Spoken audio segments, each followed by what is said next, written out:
Hey everybody, welcome to the Retrofuturist podcast. My name is Hoptimus. I will be your host today.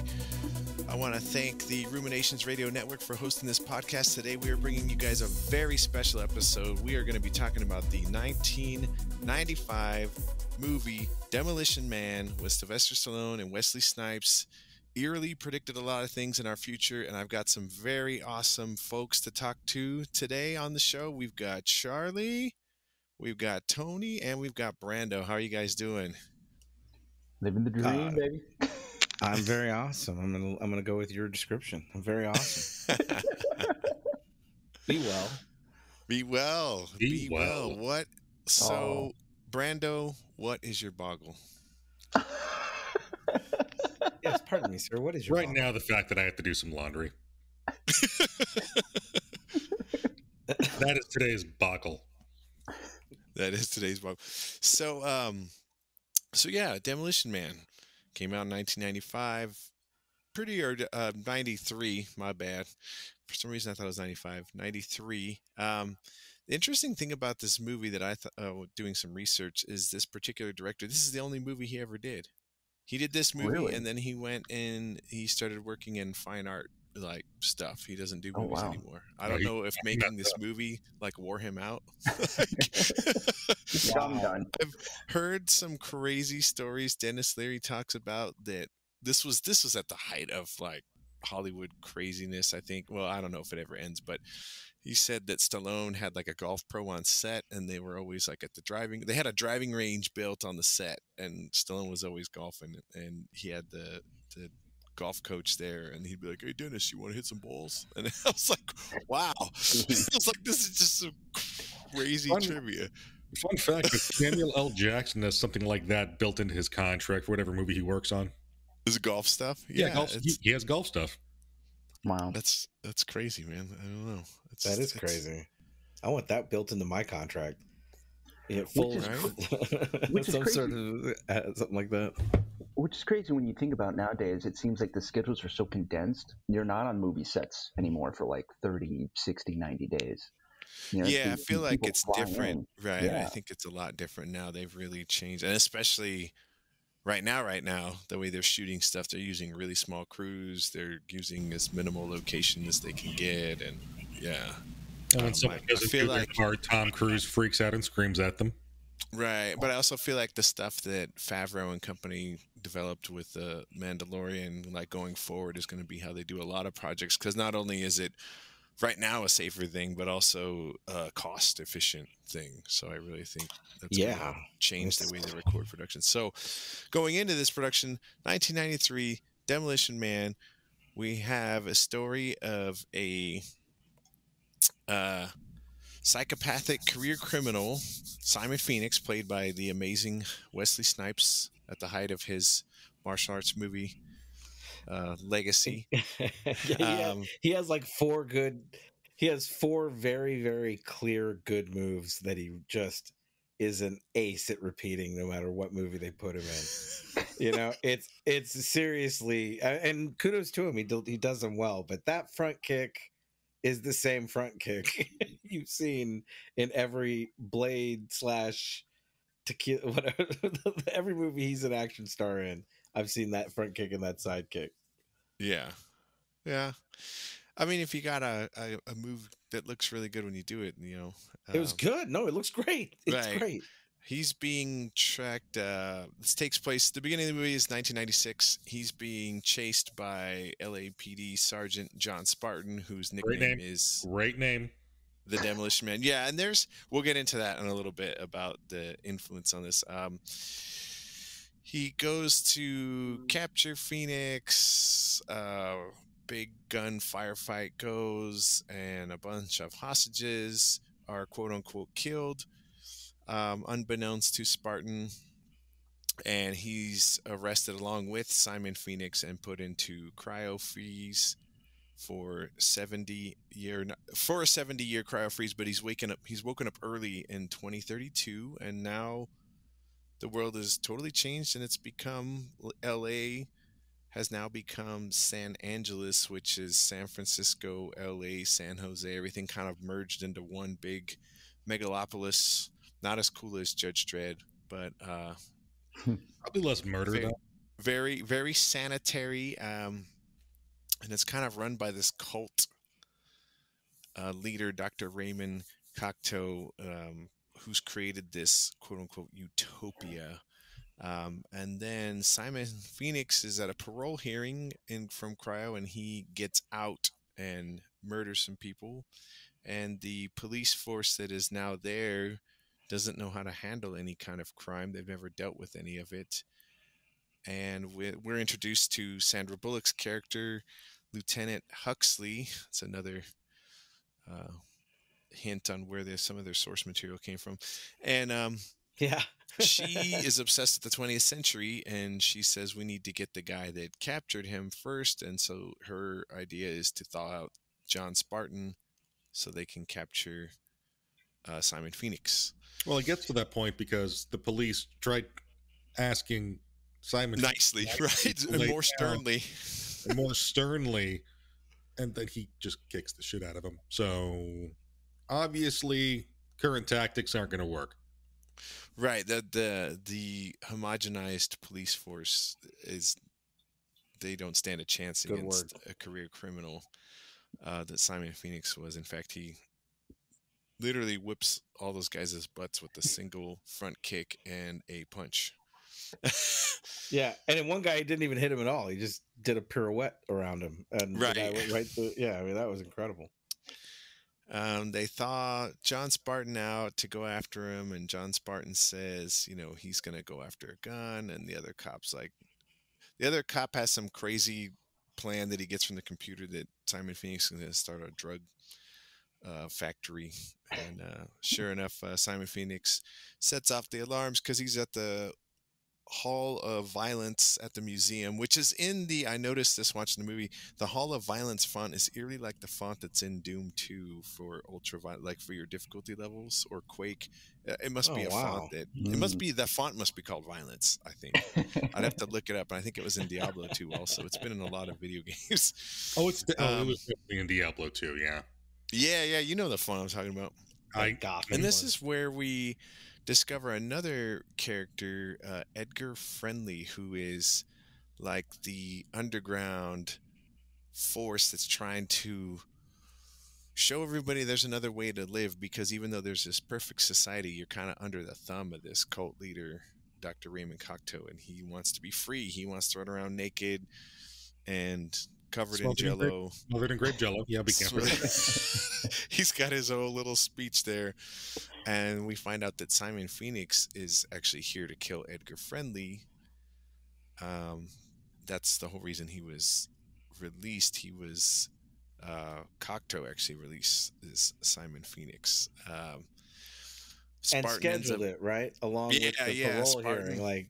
Spartan teams up with Friendly, and they end up taking out not after which Simon Phoenix gets a gang together. Simon Phoenix's gang then kills Cocteau, and then that's when Friendly and John Spartan team up, to take out Simon Phoenix. And then we're back to a society that has now seen violence, and the movie kind of ends with maybe some hope that they'll get some semblance of a more of a middle ground of life, not a utopia, not a free-for-all anarchy. There's a bunch of great one-liners in there too. So anyway, don't touch that dial. What I find interesting is, the idea that even in a utopia, you're going to have resistance to that. And it's probably true. I think any time in civilization that we've had close to a utopia, or something like Alexander the Great, or Genghis Khan, where they've done so much and united so many people and conquered so much land, at some point there's a tipping point where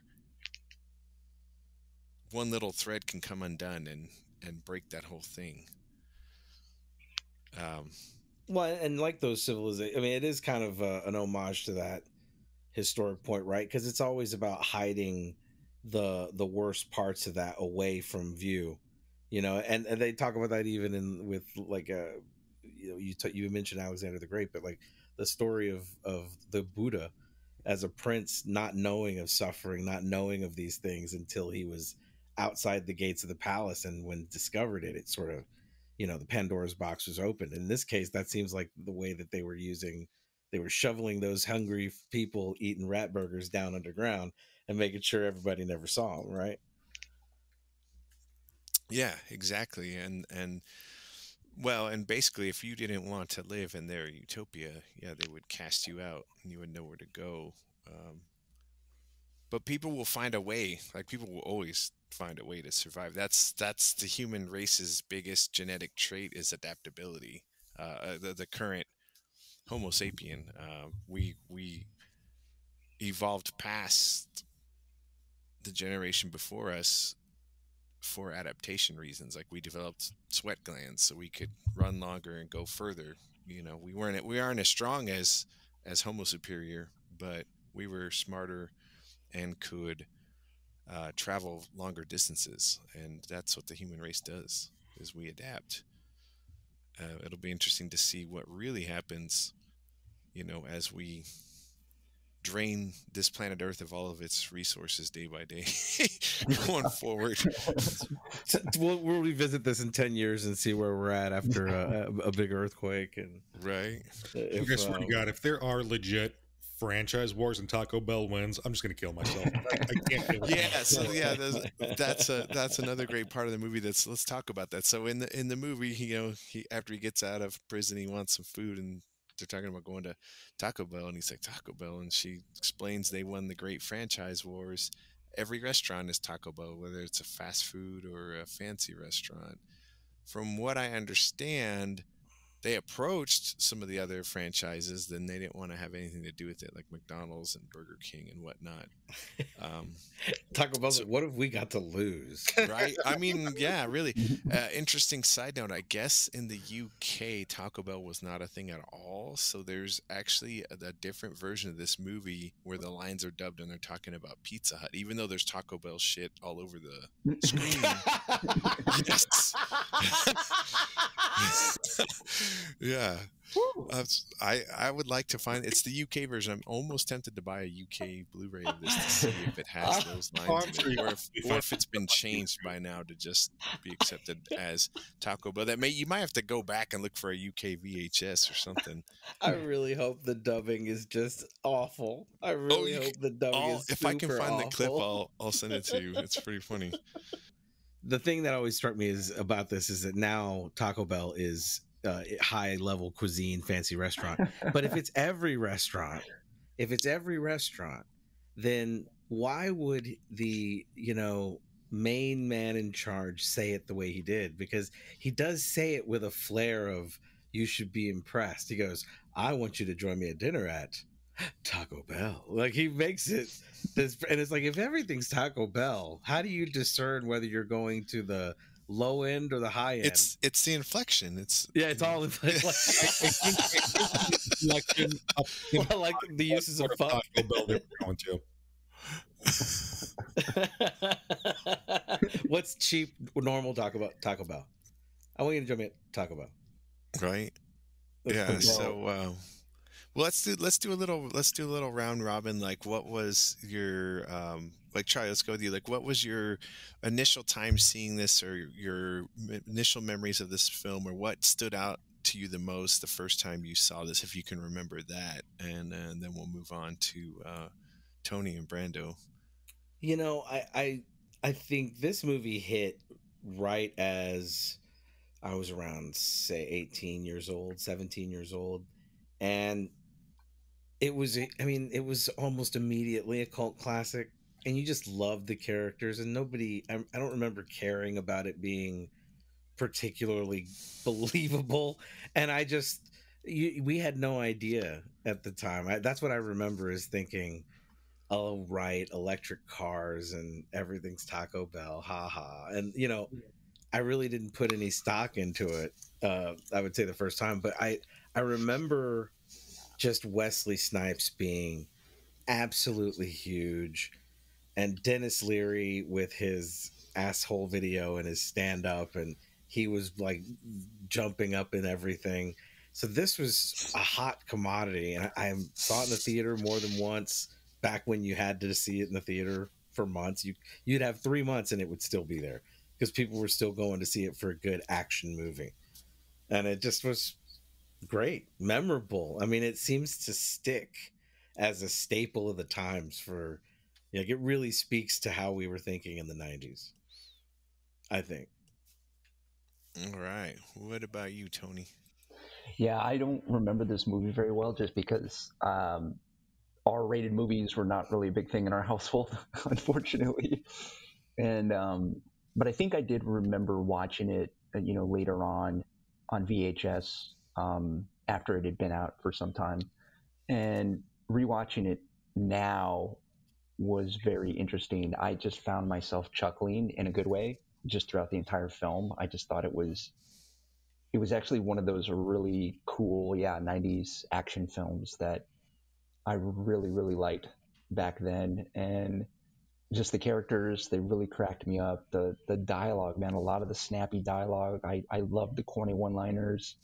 And then, just eerily how some of the elements in it pertained so appropriate to today. Like that one line, I think it was Irwin when he said, "We're police officers. We're not trained to handle this kind of violence." Right. And it was that line hit so differently now, obviously. It's just like, wow. Just like, tell you the thing Rob Snyder said that made me laugh is just this passable line that you wouldn't think of, is when he goes, "He likes your idea, Chief." Like, he just for some reason I lost it when he said that. That's right. Yeah, for his little screen times he had, he was like very memorable. And then that line he has, "If you want to go to an automated prompt, please press 1." Oh yeah, when he answers the phone. Yeah, I noticed that on the rewatch. I was like, that's hysterical. It's great. Like, and it's crazy too, because reading about how many different writers touched this film and how many people were actually that's interesting. Yeah, there was like multiple writers, and at one point, I think when Silver came on, he essentially paid a bunch of money to the writers just to make them go away, and then he reworked all the scripts with another writer, and it's pretty incredible. Just so many lines that just made me chuckle, and I'm such a huge fan of Wesley Snipes. I really think he's an underrated actor. He's just, and it seemed like he was just having so much fun with his character, and it's a lot different. You could see too probably how some of the elements of villains later on could have been influenced by his performance. Oh, I've got a lot pertaining to that. If you come back to that later, I have some thoughts and questions for you guys about that exact thing. Yeah. Well, I know one person that was hugely influenced by him just in his hair was Dennis Rodman. Yeah. Did his hair just like that after the movie. Now, I read a story that Wesley Snipes hated that hair, so as soon as the movie was done, he got rid of it ASAP. He fucking hated it. I thought that was hilarious. All right, Brando. So I was 10 or 11 when this movie came out. Thankfully, R-rated movies were a thing in my household growing up. I've met your dad. I believe that. No, I mean, my parents were divorced at that point, so it just, that was all on Mom. I have this image of your dad and you watching Deer Hunter at an inappropriately young age. Oh my gosh. Close. It was Pulp Fiction. I was very confused by the pawn shop scene when I first saw it. Anyway, so no, and it's like we've all said, it's, one of those unassailably perfect 90s action movies. It's got two big name actors. Snipes just totally steals every scene he's in. Yeah. Even, he really does. Even when you look at the scene where he and his goons were wearing like tires as body armor. Really, interestingly, that's the same costume designer from Dune. I think there was something that, yeah, it was like, oh, makes so much sense. A lot of things just stuck with me about this movie through the years. It just never kind of left my my head, like the three seashells. My favorite Rob The Schneider line is three Ooh, seashells. let's all say that together. Ready? 3, 2, 1. The three He doesn't know about the seashells. three seashells. Just the fact that Stallone referred to sex as the hunka chunka, the weirdest thing Oh, I've the ever heard that hunka actor chunk is refer to as. great. So yeah, let's jump off Brando's point here. One of the things that's eerily relevant, like now, in a way, is like the non-transference of human touch and fluid transfer, and like how everything was so sanitary in the future in this Yeah. movie. Even sex was like virtualized. That whole Yeah, scene in the you movie is hilarious. He's You like, mean "What the fuck?" adult PlayStation VR? Right? Yeah. Is what they're doing. Pretty much. No, I thought the non-touch was hilarious, and my wife's a nurse, so the whole time we were watching it together, we're laughing about that, and how relevant it is to her everyday life when she goes into work. So definitely laughing about that. That was just absolutely funny. And then the three seashells. I mean, I had to refresh my memory because I remember reading about the theory behind it, and not the greatest answer for how I think it was written that it was intended to be used. But I There's totally think. two. Oh, please Yeah, go ahead. Yeah, go ahead. Let's there's talk about it. two. Well, there's the first theory I read, and this is the one that is probably what they meant, and it's kind of still not. I don't know how this is sanitary, but where you Yeah. take the two shells and use them to get the brunt of the waste out, and then the last shell left, you kind of scrape whatever's left. But then what do you do with the shells? Like, Yeah, not sanitary, man. right?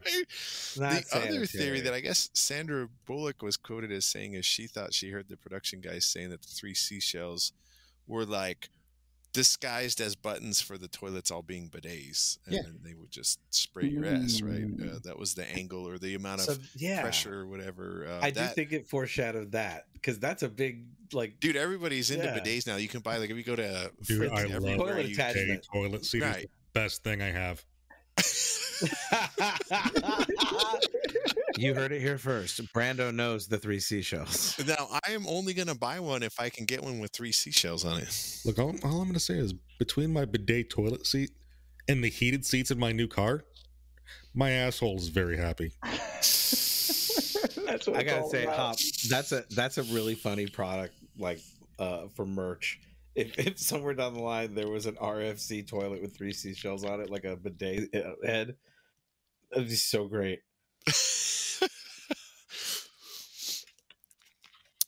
Yeah.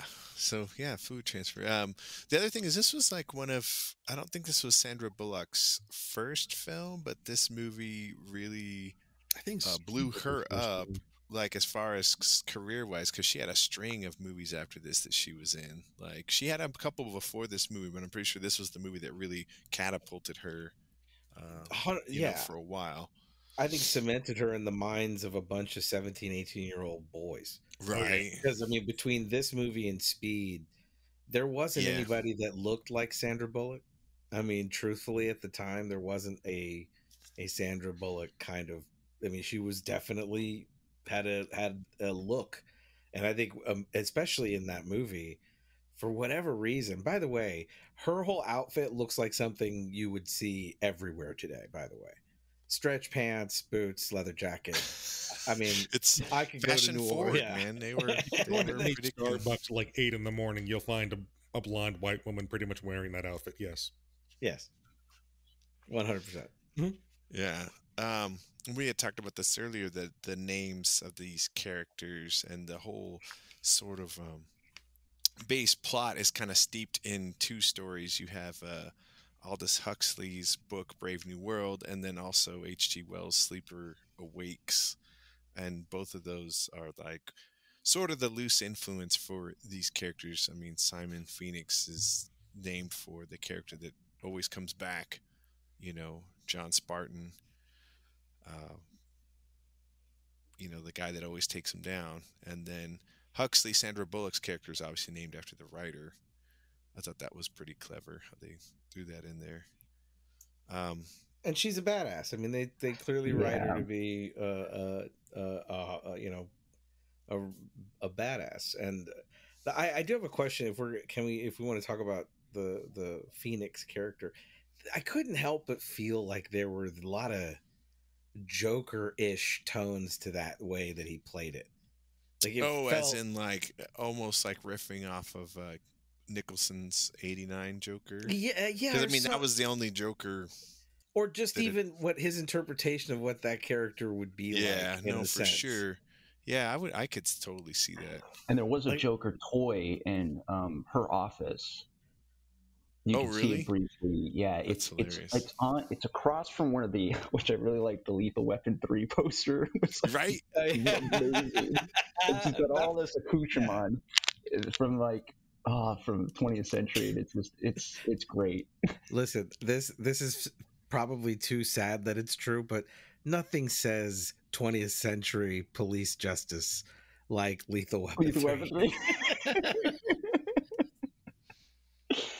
Yeah, but yeah, I agree with you, Charlie. There was a lot of elements that it could see. Yeah, I wonder if it was influenced by a Joker circa '89. And I mean, I found it entertaining. I just thought I couldn't help but feel that vibe. Well, and even Spartan, I would even kind of say that even Stallone's character, his one track, like "We Gotta Stop Him," was almost like Batman-esque. Like whenever the Joker is on the run, Batman is like, "We gotta stop him," like because he knows how crazy the Joker is. Nobody believes him, right? And it's sort of like this movie too, Yeah. when he's telling these cops he's going for a gun. You know, I know him. This is what he's going to do. Well, that whole thing, the whole motif, sent a maniac to catch one.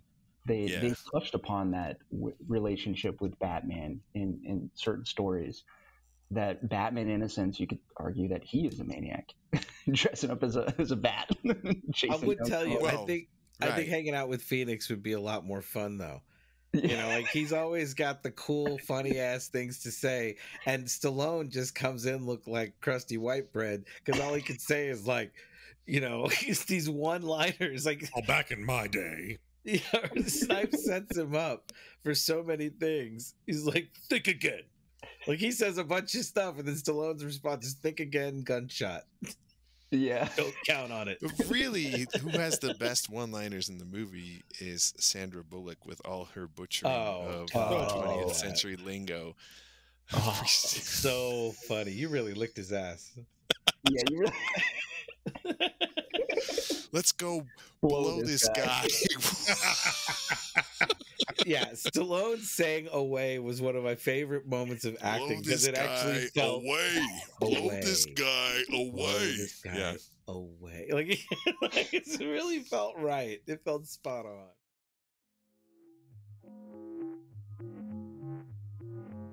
We know you've been scared watching horror movies by yourself. Well, now you don't have to. Hang out with Ruminations of Red Rum, all things horror from movies to the latest spooky games we've played. Come hang out, but hurry, the killer's behind you! Yeah, and she does a really good job.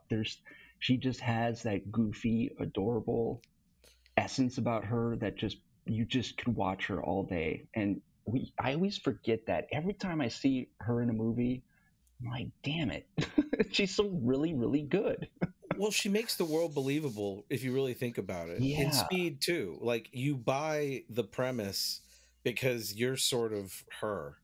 Like, her astonishment and, you know, so on and so forth. It's all you believe that world is real. And she delivered that sort of innocent doofiness. Yeah. Kind of like a 13-year-old girl that's just learning these things, right? Like, she has that youthfulness to her, like when they're singing the hot dogs ad. Oh my god, dude, that whole thing is hilarious, right? So in the future of Demolition Man, commercials are what people like to listen to on the retro station. Armor hot dogs, Armor hot dogs. Was all music replaced by ads, or was that just one weird choice on future Sirius XM? Yeah, we don't. They say it's the most popular, so I felt like I thought of memes. It made me think of memes. Oh yeah, that's a good point. Holy shit! Because there are people that I talk to or interact with online, and it seems like they can only interact with you in a meme format. And you're like, "No, can I get a real answer?" Like, It's you know what one of the cool. I don't remember who I heard about this from, but that's one of the things that caught my attention. Someone was saying that that's their interpretation of emojis and memes, is that it's hieroglyphics for our time. oh yeah, 100%. I'd agree with that. Holy shit! And so then it's because it does. If you go and try to read hieroglyphs, and you look at like how if you look at it as emojis, you're like, oh, that guy's walking over there. He's giving the corn to that guy who's throwing it up in the sky, and there's a ship. And then why is just like you start seeing it as emojis. So But why is the eggplant crying? Because he didn't have any armor hot dogs. The dog's kids like to bite. One of So the funny. real stars of this movie, though, real stars, is the 1970 Oldsmobile 442. Such a beautiful car. My dad had one, not as pretty as the one in that movie. It was white. But yeah, I loved that car when I was a kid. My dad has Yeah. a 69 Cutlass convertible. White. Great car. Okay, so questions that popped up immediately upon seeing this beautiful vehicle. A, where does one get a great paint job and a car worked on in this underground world? Right, because yeah, This it's is why with, you park in the shade and not out in the Tucson sun. Right. And then what's it run on? I just want to know what it runs on. Yeah, like it's had a full Well, I mean, gas for like 35 years. if we're gonna stretch over into alternate movie timelines that'll be covered, it's probably running on pig shit, like in Mad Max. Oh, right. Okay. Gotcha. It's a stretch. Hey, but maybe rat shit in this case because of what Right, they're because of the eating. rat burgers. They're using all of the rat. I And just love what is, how, I mean, is that it's Dennis Leary's car? It's Friendly's car, right? It has to be. Maybe Yeah, it's wasn't it? never like I don't think it's ever identified. It's just down there. I gotta wonder if maybe it was part of the museum thing and they stole it. Like Maybe. who knows? I just love cars that are so badass, and this is a 90s thing, that can take a full barrage of bullets from a clip straight inside of the block and still keep sure. on running. And bust through gates and glass Yeah. and everything and just keep rolling. Well, any movie car can do that. Yeah. Not the limo from Logan.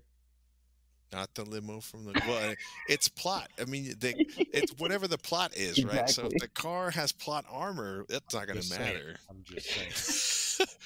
The car in Logan did not have plot armor. The limo. I mean, to be fair, the guy did show up to Taco Bell on like a straight up old school dirt bike. I love how dirt bike is always the answer for sci-fi movies that don't have an answer. Like, we can't just keep getting 442s. What are we going to use? I got a dirt bike back there. I think it's my cousin's. He doesn't ride it anymore. We can use it. They got it from the Mad Max slot. Right? Oh, That's funny. great. It did seem like that for sure. And how many times? Just great too. Like the amount of times John Spartan needs to run before he gets shot and dive from how many bullets and blades and lasers. I got a chicken or the egg question for you about that. Like, is who did it first? I know now it's a Tom Cruise meme, right? Like Tom With the Cruise is running? always running. Yeah, Did it start with Stallone? that's a good question. Possibly, yeah. That's That's true because he did. Although have he looks like quite a he's bit. working to run. Yeah. If you look at him when he's running, he does not look like a natural runner. It's rough watching him. I was rewatching Expendables and him chasing down that plane. Oh my gosh, in the first one. well, he's what 70 something now. When they did the first Expendables, he was late 50s, early 60s. So supposedly there's an Expendables 4 coming too. I love those movies. They're so silly. They're great. Expendables 4, starring human growth hormone. Right. right? Yeah. I wouldn't be surprised to find out that he stopped actually being able to physically speak like 20 years ago, but they found a way to wire in like a really intricate speak and spell, and they just kind of type in the script, and he just goes to town. Yeah. Be well. Be fucked. Yeah, exactly. Be fucked. I did like the part where he doesn't know how to use the seashells, and there's the machine that gives you demerits for cussing, and he just says a bunch of cuss words to get a bunch of paper so he can go wipe his ass. Yeah, I loved it too, where they were really good. Credits for violation of the verbal morality standard. Yes. I haven't seen the movie in 10 years. I still remember that. They were so good about using it. You could always hear it off camera too sometimes. Oh yeah, no, and in the beginning you notice that's so funny you bring it up, Tony. In the beginning of the movie, it's right in your face and you notice it. And then I was watching the movie later and I would hear it in the background and there's like, and I was like, that's hilarious that it was still that they kept it going in the film. And that they were aware of it enough to like keep using, not making sure, like to keep using it. It's great. Yeah. One of my favorite moments is when they're going through the footage of him in the past and he's carrying that little girl on his shoulder. Oh, yes. Yeah. And she's like, how does it feel to destroy this much millions of dollars worth of property to save one little girl? And then she goes, fuck you, lady. John's like, good answer. Yeah. That was again another one of this movie was full of these gems. Good response from the little girl. That was a jacked up question for the reporter to ask. Yeah. But you know what is funny? Like that seems to be the way that they always like talk to like any sort of when there's any sort of conflict like that and they have to destroy a bunch of property to save something. Even in real life, they always ask that question like, you're a loose cannon, give me your badge and your gun. Yeah. I like too they acknowledged it, because a lot of times in these movies there's all this property destruction and no one's right. It's never acknowledged. Never acknowledged. Yeah. This movie it runs that cusp of being semi self-aware. It's not quite like, it's not fully self-aware like something like Deadpool breaking the fourth wall, but it has enough a little semi-awareness, I think, to make you really think about where is our society going. And I feel like that was kind of the theme of this movie. Like, do we want this utopia? Do we want all of these rules and laws? And like, do you want to live in a world where you can't cuss and do physical things like mixed martial arts? Like when they said no contact sports, like when he's listening to all this stuff you can't do, I was like, fuck that. I do not want to live there. I would be hanging out with Edgar Friendly, eating rat burgers and covering myself in Why would I want to live in a world where I couldn't get a good steak? That too, right? Yeah. So like really to me, like the core theme of the film is like almost like freedom, not freedom and like you should have the choice to live. You should be able to decide your amount of risk level, give or take, right? Like what you want to live with, and not have a complete totalitarian thumb on top of you, or I mean, it's almost as bad as a dictatorship the way this utopia was set up. Well, the two extremes, like, right, it's really ironic too, thinking about this time. It's the same thing. Is the two extremes? Just like the two extremes, just being just not the right answer, but really finding more of a balance between both sides. Sorry, what was his title? The guy that Captain White Man, the old white guy. What's his name? Was he Chancellor? Was he Viceroy? I mean, what was it wasn't mayor. It wasn't governor. No, I think it was governor, right? They just list him as Dr. Raymond Cocteau, like he was their savior. That's what they kept calling him. So it seemed very religious, almost like there was more like guru for the weird cult. virtual sex cult. Right? Yeah, and I mean, I could see, that's funny you say that, Brando. I could see there being a backstory of how he comes to power and like out of catastrophe. Right? But as you see in the movie, like he's not without using his power to elicit more power and control. Like he Yeah. uses his power Oh, to yeah. free one of the most dangerous criminals of all time because he doesn't like this other guy who's trying to tell other people, hey, there's another way to live. Mhm. Come underground with us and Yeah, overthrow because Eat rat burgers, drive Oldsmobiles. Fun for all ages. right. well, it's also just because, you know, Friendly's version of freedom is so counter that neo-Asian-y retro styling he liked in his clothing, and he's clearly an obsessive compulsive guy. He wants everything structured in an order exactly how he wants it, like a cult. He's a cult leader. Yeah, You know? no, for sure. Yeah. And can we acknowledge that just cult leader had the best assistant. yeah. Orko from Beetlejuice. Good old Bob. And can we just acknowledge just how impressive every time Dennis Leary has a monologue?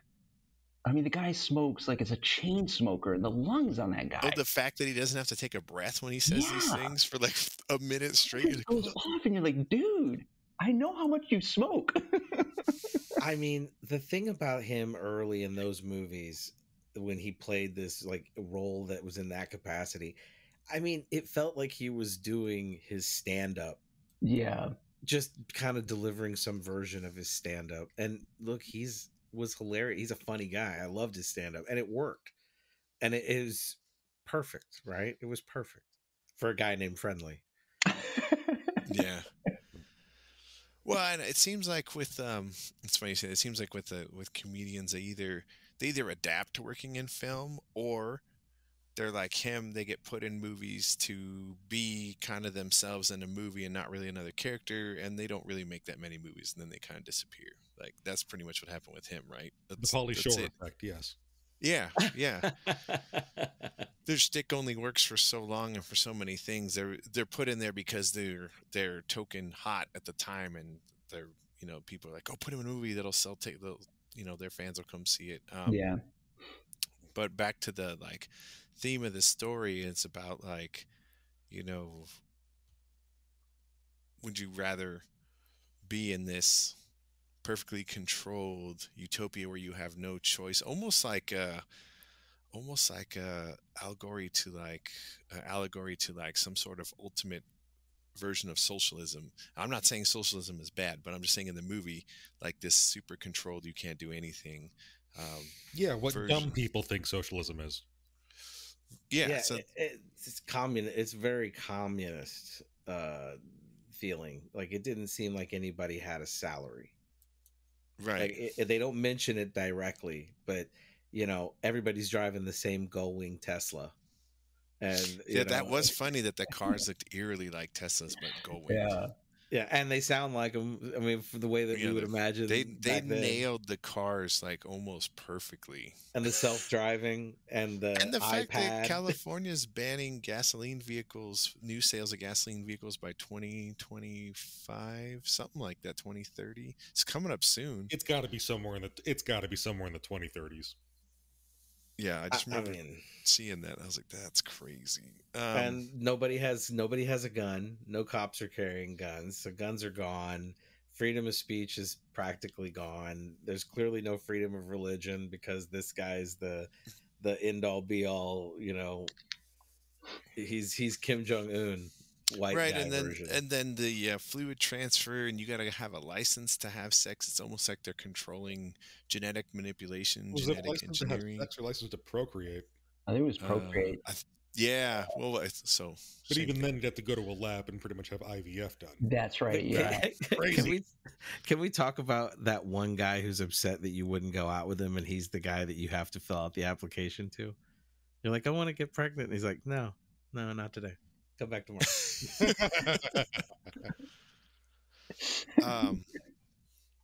Yeah.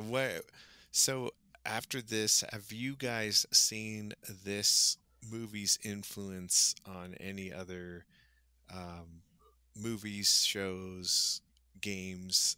Have you seen any of its influence stretch out to other things?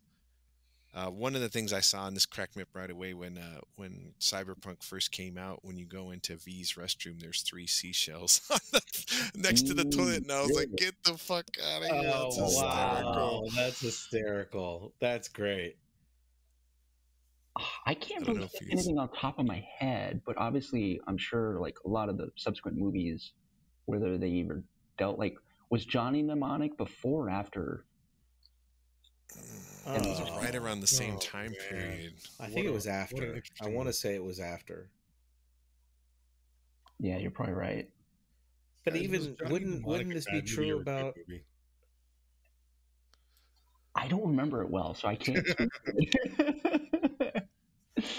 Would this be somewhat similar to? I would see some influence in Minority Report, maybe. Mm, You yeah. know, just a little bit of that pure figure at the top, being corrupt and Mhm.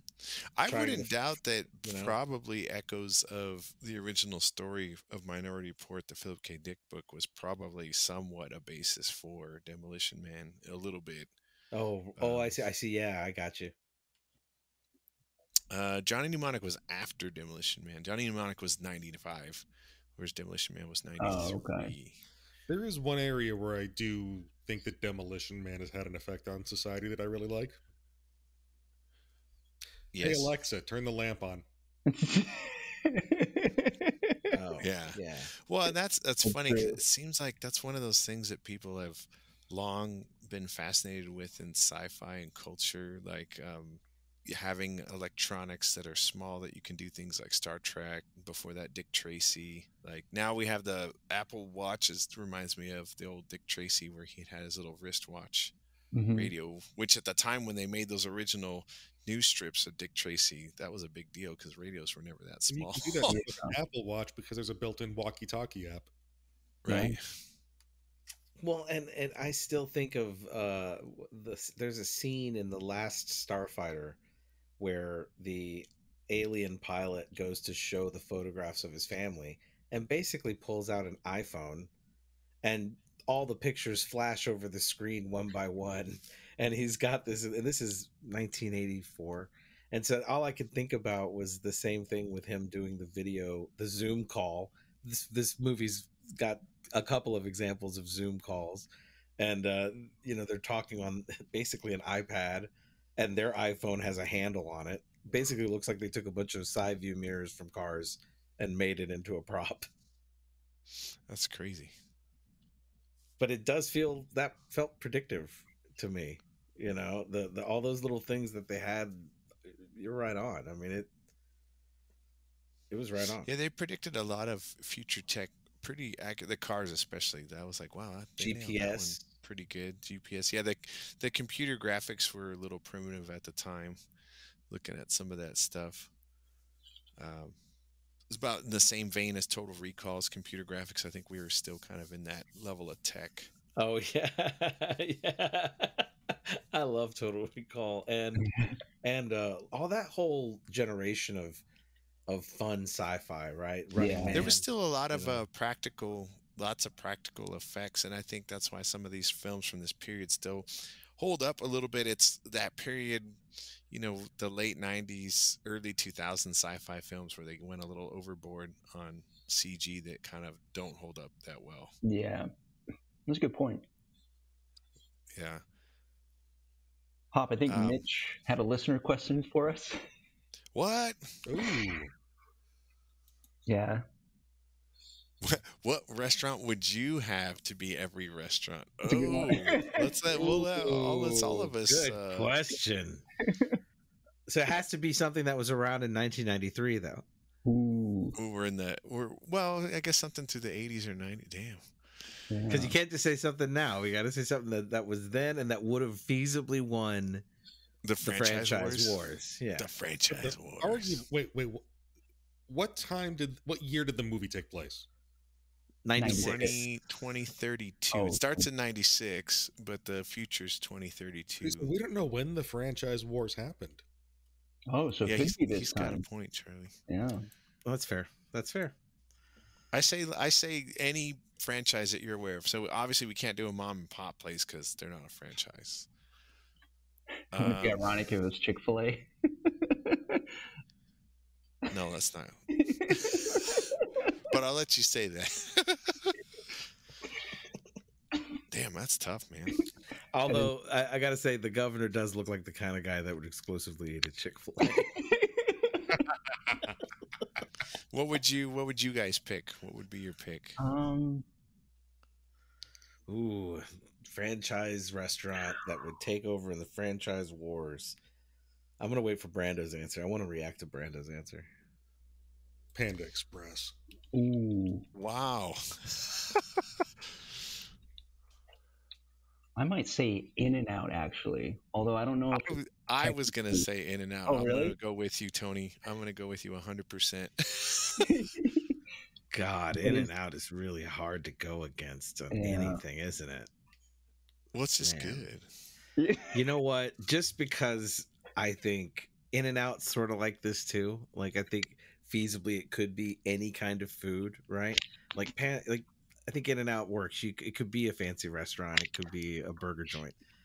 I'm gonna go with Jack in the Box. that was my initial pick. Yeah. I'm going to invite you guys to join me at Jack in the Box. Please dress accordingly. Okay, so just while we were on here, I looked up something about franchise opportunities. Taco Bell's in the top 4 hot franchises to buy into right now. What? Maybe they will win the franchise Oh wars. my Can I tell you something? New Orleans is one of those places that really doesn't want franchises coming in. They really stand by their mom and pop eateries, and there's a ton of little restaurants. But there's a few that you understand get through. The obvious McDonald's, right? But there's no Whataburger. There's very few of these other franchises. There's no Jack in the Box. But they do have Taco Bell. And 100% it's because of two things. There's a lot of Taco Bells here because at 2 a.m, and there's a lot of people out in New Orleans at 2 a.m, that all are suffering from the same inhibition. And when you are stricken with that inhibition, you want Taco Bell. And that's the brilliance of their thing. Their Dorito Loco Taco seems to go perfectly hand in hand with a night full of bourbon and music. On that That list, Pop, sounds like a really what's bad above recipe. that? Yeah. It is.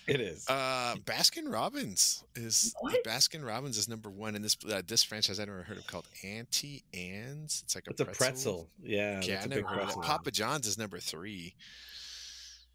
I would suspect Taco so Bell's after their number fall 4. from grace, right? Yeah. Man. Well, there you go. It's Annie based on Ann's initial brother. investment fee and like lifetime investment per capita and return on capita. But I thought it was interesting that I saw this list and I was like, oh, look, Taco Bell's number 4. Is this how they win the franchise wars? Yeah, so yet more evidence that by 2032 everything will be Taco Bell. Yeah. Way to go, Demolition Man. Woo! Yeah, that's another one they got on it right, man. Yeah. All right. So, to wrap it up, Demolition Man, fun movie, still a lot of relevant stuff going on, crazy prediction of the future, great action sequences. I wasn't super impressed with the cinematography, but it's passable. It works. That was hard because I had just watched Tenet, so that's probably more of a, when you see a movie see a movie that's shot that good, and then you go back and watch Demolition Man, you're like, oh, Okay. Yeah. That's great. True.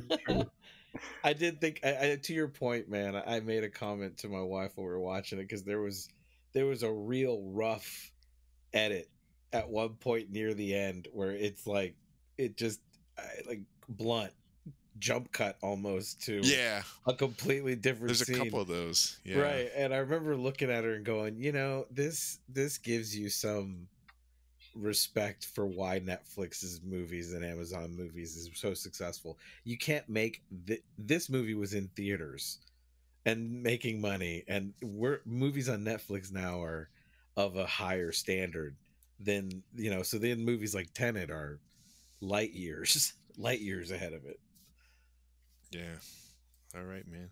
Anybody got any other last words on Demolition Man before we wrap this up? Did sound like Stallone let it slip that Demolition Man 2 is in the works. Yeah, I did see that. He said that there's talks of a Demolition Man sequel. Can lightning strike twice? Yeah, I don't know. It'd be interesting to see what angle they play on that. Like, will he be the old police chief guy? Will there be like, I don't know. That's interesting. I mean, dude, I love Stallone, but the elephant in the room is the guy is 70 plus years old and he's being held together by duct tape and human growth hormone. And he's an amazing creator, and I'm looking forward to his projects, like his re-edit of Rocky 4. And stuff like that, but I don't know if I want to see a 75-year-old Stallone replaying Demolition Man. You know what I mean? I have one condition that he could pull it off for me, though, is if he pulls a Logan. If Phoenix kills him early in the movie, and there's a son or some other character. Oh yeah, that would be dope. No, that's what I mean. That. That kind of angle would totally work for me too, Charlie. Yeah, I'd buy that. You gotta 100%. die. You gotta die. Right, I would buy that 100%, or I would buy that he's the wise old cop that knows that they need to do something, different. Yeah, I just can't see him doing like. I can't even see him pulling off the Barney role from Expendables 1 anymore at this point, because we're kind of past that. It's been, I mean, the last Expendables 3 is 5-6 years old now already. Really? They're gonna wheel him around like he's a wax figure if he's in this movie. He won't even be running. It'll just be a camera up close on him. It's not gonna be good. Yeah, he's 74, man. Wow. He's one big muscle now. He's just one bicep. Just one bicep and a nose. Cool. But I enjoyed watching this movie. Thanks for. Oh yeah, I had a blast watching it, and I loved like I said, the almost kind of self-awareness and the almost cheekiness of it, like half in your face, half trying to be like a serious sci-fi movie. I think that if they had gone all fourth wall, it probably wouldn't have done well. I think it would have become more of a cult classic. I think if it would have gone completely fourth wall, it would be this really big cult classic. I agree with that. Like Hairspray or something. It would be like that level. Yeah. I think the fact that they did a half and half, let it be kind of a blockbuster Stallone movie, and then now as it's aging, people are seeing it as this was this really cheeky like dissertation on what could happen in a utopian future gone wrong. Totally. I completely think the same way. I'm sorry, I cut you off. Go ahead. No, man, go ahead. I'm good. Let's hear it. Okay. All right. So the two things I wanted to say is that first scene when that building goes boom and collapses, the thought that crossed my mind was, man, everybody wanted to exploit that Takagi Tower explosion from Die Hard and do it over and over, because it was the exact. It's like, how can we make it bigger? Oh, let's do a shorter building that's meaning to be demolished, and then we'll just get it on film, and because it looked exactly like that Nakatomi Tower, same explosion, same everything, and I'll see it 1,000 times and love it every time. So that was one thing that crossed my mind. The other thing is an experience, again, like you, Tony, and I was telling you, Hop, my wife and I watched this movie, and Brando can attest that this is not the kind of genre that is typically even on my wife's radar. So for her to be interested to watch it at all was fun. It was super fun to watch. Everybody should watch it. But the moment that made me laugh hardest is random and funny, and it kind of speaks to how even unintentionally they were predicting things. So my wife watches a lot of murder porn shows, Forensic Files, Dr. G, Medical Examiner, et cetera, et cetera, et cetera. Then, examinations of real crime and whatnot. And we're sitting here watching Demolition Man, and that random list of other convicts that were in the prison and at the same time as Phoenix, Scott Peterson comes printing across the screen, and my wife just starts cracking up because it's like literally Scott Peterson murdered his wife in 2005, and it was a huge news story, and it went totally global, and she's like cracking up, and I didn't pick up on it. And it was this like Easter egg, unintended Easter egg, where we end up on Google reading about Scott Peterson and when it happened. Man. And it's right there in bold print, Scott Peterson. And so Oh man, that's it crazy. was so funny to us that worked out the way that it did, and that she caught it. It just made the whole thing that much more enjoyable. Wow. That's crazy. Brando, you got any last words on Demolition Man? No, I'm pretty good. Good. All right, guys. Well, thanks for all of your input. I really enjoyed having you guys on the Retrofuturist podcast. I'd love to have you guys on again. Like I said, I think Tony and I got a episode we're going to do. I know Charlie and Brando's and I have talked about another one, so I'll definitely have you guys. Maybe we can all get all on again, because this has been a lot of fun. Thanks for joining the Retrofuturist podcast. Thank you to Ruminations Radio Network. Any last words, gentlemen? You're even better live than on Laserdisc. Woo! And with that, we are out, because that was the technology in 1993 was Laserdisc, right? We didn't even have DVD yet. Nope. Be well. Be well. Be well.